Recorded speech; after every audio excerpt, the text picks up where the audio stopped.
पितळेची भांडी स्वच्छ कशी करायची? पूजेची भांडी स्वच्छ करण्याची योग्य पद्धत कोणती? पूजेची भांडी स्वच्छ करण्यासाठी नेमकं काय करायचं आहे? आपल्या घरातील जुनी पितळेची भांडी काळी पडली आहेत का? खूप घासूनही चमक येत नाहीये का? तर आजचा हा व्हिडिओ तुमच्यासाठी खूप उपयोगी ठरणार आहे. पूजेची भांडी स्वच्छ करण्यासाठी नेमकं काय करायचं हे सर्व आपण आजच्या व्हिडिओमध्ये पाहणार आहोत. नमस्कार, मी ऋतुजाच रेसिपी मराठी या चॅनलमध्ये तुमच्या सर्वांचे पुन्हा एकदा मनापासून स्वागत. देवपूजा करताना आपण काही पितळेची भांडी वापरतो, पण ती वेळोवेळी साफ केली नाही तर काळे डाग पडतात. काळी पडलेली भांडी अजिबात चांगली वाटत नाहीत आणि त्यांचे डाग लवकरही जात नाहीत. म्हणून मी आज तुम्हाला आजच्या व्हिडिओमध्ये पितळेची भांडी साफ करणे काही सोप्या टिप्स सांगणार आहे. त्यासाठी व्हिडिओ शेवटपर्यंत नक्की पहा आणि चॅनलवर नवीन असाल तर चॅनलला सबस्क्राईब नक्की करा. देवाजवळ लावले जाणारे तेलाचे किंवा तुपाचे दिवे चिकट तेलकट असतात. दररोज वापरल्यामुळे दिव्यांवर काळपट तेलाचे थर येतात. समई दिवे यांचा वापर झाल्याने तेलाचे काळपट डाग पडतात. आता हे दिवे अजिबात न घासता, पितांबरीचा वापर न करता हे दिवे पितळेची भांडी आपण सोप्या पद्धतीने अगदी नवीन सारखी चमकवणार आहोत.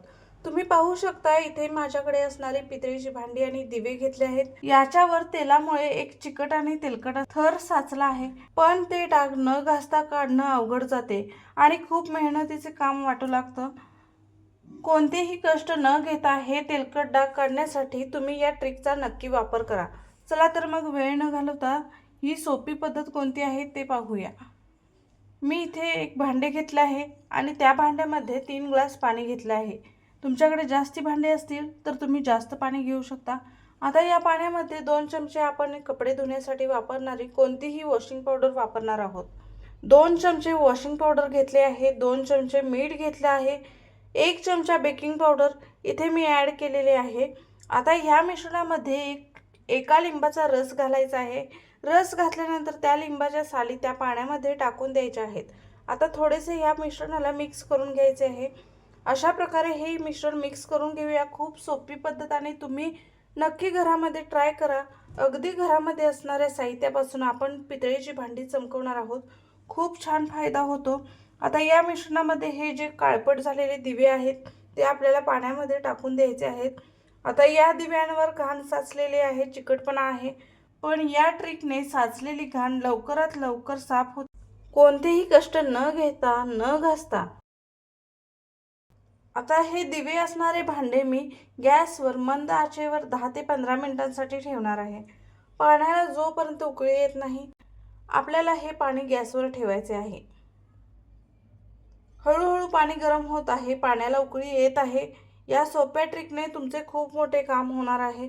अगदी न घासता स्वच्छ आणि सुंदर चमकदार हे दिवे साफ होणार आहेत. पाण्याला उकळी आल्यानंतर ना आपल्याला हे दिवे व्यवस्थित वर खाली करून घ्यायचे आहेत, जेणेकरून सर्व दिवे पाण्यामध्ये बुडतील. तुम्ही पाहू शकता, पाण्याचा पूर्णपणे रंग बदललेला आहे. दिव्यांचा तेलकटपणा पाण्यामध्ये उतरला गेलेला आहे. आता तुम्ही पाहू शकता, या दिव्यांचा मागील भाग हिरवट, तेलकट आणि काळपट झालेला आहे. आता काही मिनिटातच तुम्हाला याचा कलर बदललेला दिसेल. आता हे पाण्यातील दिवे चिमट्याच्या सहाय्याने बाहेर काढून घेऊया. मी इथे एक एक करत पाण्यातील सर्व दिवे बाहेर काढून घेतले आहेत. आता या दिव्यांना आपण जे काही भांडी घासण्यासाठी लिक्विड वापरतो त्या लिक्विडने या दिव्यांना घासून घ्यायचे आहे, किंवा तुम्ही इथे भांडी घासण्याचा साबण वापरू शकता. एका ब्रशने मी या दिव्यांना इथे भांडी घासण्याचा साबण वापरून ब्रशने घासून घेत आहे. इथे पाहू शकता आपण काही वेळापूर्वी दिव्यांचा मागचा भाग किती तेलकट आणि हिरवट होता. आता घासल्यानंतर हे डाग पूर्णपणे नाहीसे झाले. हे सर्व दिवे मी घासून घेत आहे. हे दिवे घासून झाले आहेत. आता दिव्यांना एका स्वच्छ पाण्याने धुवून घ्यायचे आहे. धुतलेले हे दिवे एका कॉटनच्या कापडाने आपल्याला पुसून घ्यायचे आहे. रिझल्ट तुमच्या समोर आहे. आधीचे दिवे आणि आत्ताचे दिवे यांमध्ये किती फरक आहे. हे दिवे अगदी नव्यासारखे चमकायला लागले आहेत. काळी पडलेली, डाग पडलेली किंवा जुनी दिसणारी भांडी काही मिनिटातच चमकदार झाली आहेत. सगळ्यात महत्त्वाचे म्हणजे ही पद्धत खूप सोपी, कमी खर्चिक आणि घरच्या घरी करता येण्यासारखी आहे. तर बघा मंडळी, आपली पितळेची भांडी आता किती सुंदर चमकायला लागली आहेत. अगदी नवीन घेतल्यासारखी दिसत आहेत ना. घरातील जुनी भांडी असली तरी थोडी काळजी आणि योग्य पद्धत वापरली तर त्याचं सौंदर्य पुन्हा परत येतं. आज आपण अगदी सोप्या घरगुती पद्धतीने पितळेची भांडी साफ केली. कोणतेही महागडे केमिकल नाही, जास्त खर्च नाही, फक्त घरात सहज मिळणाऱ्या गोष्टी वापरून आपण ही सुंदर चमक आणली. खरं सांगायचं तर आपल्या घरातील पितळेची भांडी ही फक्त भांडी नसतात, त्यांच्याशी खूप आठवणी जोडलेल्या असतात. अशा वस्तू जपून ठेवायला खूप छान वाटतं. जेव्हा आपण स्वतः मेहनत घेऊन त्यांना साफ करतो ना, तेव्हा त्या चमकण्यासोबतच मनालाही एक वेगळेच समाधान मिळतं. अनेक वेळा लोकांना वाटते की पितळ साफ करणं म्हणजे खूप कठीण काम आहे, पण योग्य पद्धत माहीत असेल तर हे काम अगदी सोपं होतं.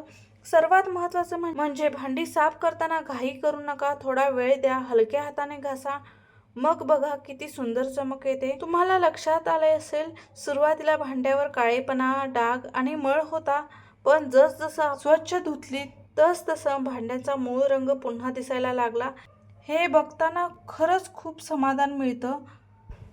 जर तुमच्या घरी सुद्धा जुनी पितळेची भांडी असतील आणि ती काळी पडली असतील, तर ही पद्धत नक्की करून बघा. आणि हो, भांडी साफ केल्यानंतर ती पूर्ण कोरडी करूनच ठेवा, कारण ओलावा राहिला तर पुन्हा डाग पडू शकतात.